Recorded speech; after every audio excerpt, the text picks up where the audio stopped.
করব।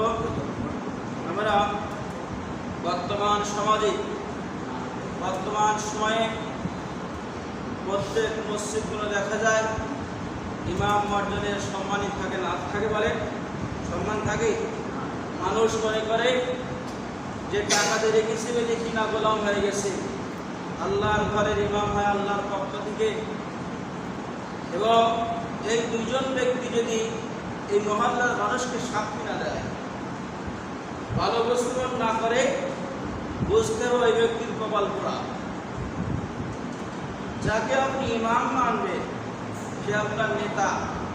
যদি কি মসজিদের নেতা বলেন না, যদি মসজিদের মধ্যে, মসজিদের বাইরে মহল্লায় বিষ্ণবের জামানায় ইমামরা সব কিছু বিচার কার্য করত, এই মসজিদে বিচার কার্য শুরু হতো। সেই ইমাম মর্যাদা এবং মসজিদ কমিটির বৈশিষ্ট্য যারা মসজিদের দায়িত্ব নেবে। কাবা গৃহ যখন নির্মাণ করা হয়, আল্লাহ রাব্বুল আলামিন স্বয়ং দুইজন নবীকে বলেছে, আমার এই কাবা আমার এই মসজিদটাকে তোমরা পরিষ্কার পরিচ্ছন্ন রাখো। কাদের জন্য? যারা রুকু করে, সিজদা দেয়, তাওয়াফ করে এবং যারা ইতিকাফ করে, এদের জন্য মসজিদটা পরিষ্কার পরিচ্ছন্ন করে আল্লাহর থেকে, আল্লাহর পক্ষ থেকে ঘোষণা দিয়েছেন দুইজন নবীকে। কাদের দিয়েছে?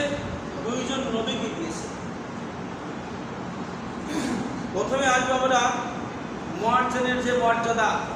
এটা যখন মুয়াজ্জিন ঠিক সময়তে আযান দেয়, হাজার বৃষ্টি বর্ষা হলে তারপরেও সে ঠিক সময়তে গড়িয়ে চলে আসে, আসে না বলেন? আসে না? কিন্তু সেরে মর্যাদার কেমন মর্যাদা দিতে পারি?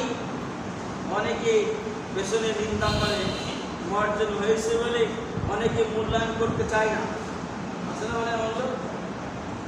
এবং মুয়াজ্জিনের যে মর্যাদা, আযান ইসলামের অন্যতম নির্দেশ এবং তাদের ইসলামের পথিক। আযানের সুরে মুমিন মুসলমান অন্তর উজ্জীবিত হয়ে মসজিদের দিকে ধাবিত হয়। কার কথা শুনে? মুয়াজ্জিনের আহ্বান শুনে। মুয়াজ্জিন যখন আহ্বান দেয় এবং আল্লাহ রাব্বুল আলামিন মুয়াজ্জিনকে অফুরন্ত নিয়ামত দান করবেন কিয়ামতের ময়দানে। সুবহানাল্লাহ, কোথায় দান করবেন?